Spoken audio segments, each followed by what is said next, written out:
You know, today's game for us was a struggle, most definitely on the offensive end. I thought in the first half we fought and clawed our way back to within 12 points at half, and you know, came out at half and you know, missed some opportunities to score in that second half and didn't make shots from the perimeter and didn't get to the free throw line. Now, there are only 19 free throws throughout the course of the ball game, so there weren't a lot of free throws out there. But you know, we had some guys on our team that, for us, they need to do a better job of getting to the free throw line. We had 18 offensive rebounds, which is a really good stat.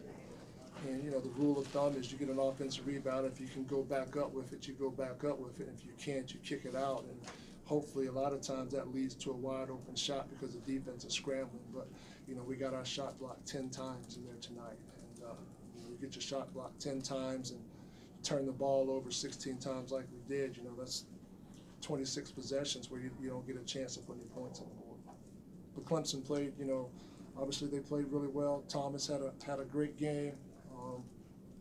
You know, going into it, we knew who he was and what he was, and you know, he only missed one shot from the field. Did a great job of getting post position. Questions for Coach? Danny, Clemson, obviously their defense forced your offense to struggle a little bit at times. What were they doing to kind of bottle you guys up? Well, they were active defensively. And you have to give them credit, but you know, I think a lot of it, not a lot of it, some of it was also on us. You know, there were a lot of times we got the ball below the free throw line and didn't make a good decision in terms of who we're passing it to or if we're going to shoot the ball. And so, you know, we have to do a better job than that. You know, when you get your shot blocked 10 times, you weren't open when you were getting ready to shoot it, so you have to make a better decision. Do you feel in any way, I mean, I guess maybe I'm just recency bias seeing the last few games, do you feel the offense has regressed some over the last couple of weeks? Well, we certainly haven't made shots the way that we had earlier in the year, without question. You know, whenever you get up, you know, from the three-point line, you get up 22 shots and you make 3, you know, our numbers have been better than that in the past. But you got to step up there and you got to knock them down. And so for us, just across the board, whenever you're in a situation where you're not making shots, it puts more emphasis on making sure when you catch the ball, you're ready. You know, you catch the ball and you're ready, you do the 3 things. You either shoot it, you drive it, or you pass it.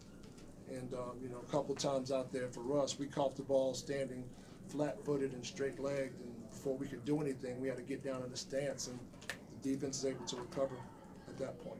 Coach, I don't think you pressed at all in the first half after you made shots. What was it, Clemson's experienced guards that kind of deterred you from doing that? You know, we're limited to a certain extent. With, you know, we're playing Brandon quite a few minutes, and so we want to pick and choose the times we pick up full court. We needed to speed up the tempo and try to do something different. We came out in the second half, we were trying to trap ball screens and pick up the tempo and do a lot of different things like that too. So that was just a change that you make throughout the ball game to see if you can create some more energy or create some more possessions for your team. Danny, how are your guys holding up during this stretch where maybe things aren't going their way? You know, after the last couple games, you go into our practices, and guys have good spirit, and they got good energy about it. They're communicating to one another. They're communicating more on the practice court than they are on the game court at times, which is frustrating for us as a staff. But, I mean, it is what it is in terms of this is our league. This is what you came here for. You came to play in the ACC, and this is what our league is. And nobody in our league feels sorry for you. Nobody's going to take it easy on you, and you got to figure out a way to go out there and make it happen. And you know, my charge is, you know, to all the guys is, what can you do out there on the court to make the game easier for someone else? You know, a lot of times when you go through, I guess, slumps where we're at right now offensively, it's not about you necessarily. You should spend a little more time thinking about what can I do to get someone else a shot? What can I do to get somebody else a shot? And take your mind off of it. What else can I do And then, you know, you might get to the free throw line, you might get out on the break and get a transition layup, or you might go to the glass and get a putback, or you can post up really strong when we're in the bonus and get fouled and get to the free throw line. That's kind of the mindset that, you know, we have to adopt right now because of, you know, how things are going in terms of shooting the basketball. He did some good things in the last 5 minutes of the first half, particularly, I thought. But Paula was a little bit of a slow start again. Do you feel like you guys came into this game, I guess it's a cliche, they come ready to play today? And has that been a problem over the last 4 or 5 games? Well, I think, you know, typically when you have a young team, you know, we have a young team, they see things through the offensive lens a little bit more than they need to or should, just to be honest with you. And that happens or gets better with experience, just to be honest with you.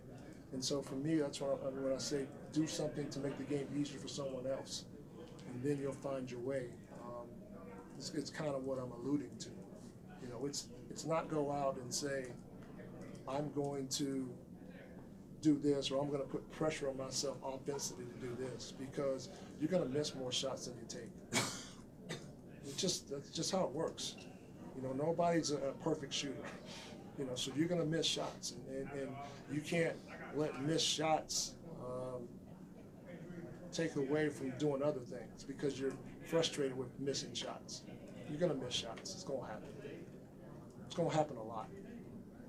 And you still have to find ways to shoot the ball confidently when you're open, and also find out what else you can do to help our team out in those situations. And it's a loose ball. It's setting a good pick. It's maybe running the floor in transition, knowing that you're not going to get the ball, but you put pressure on the defense, and now we have more options, and somebody else gets a pass for a layup. Those are the things that we have to do a better job of. I feel like for a while, Sean D was kind of the only guy that had things going for you. And did you like what he did tonight? You know, Sean D was our only guy in double figures tonight. You know, I thought he came out and he played aggressively. 26 minutes, you know, 5 of 12. But you know, for me, you know, when I'm a stickler a little bit for this. He's got to get to the free throw line. You know, he's a guy that has played a year of ACC ball. You know, almost, you know, pretty much through his second year, halfway through. You know, so he's got to get to the free throw line. But all of our heavy minute guys need to do a better job of trying to get to the free throw line in some way, shape, or fashion.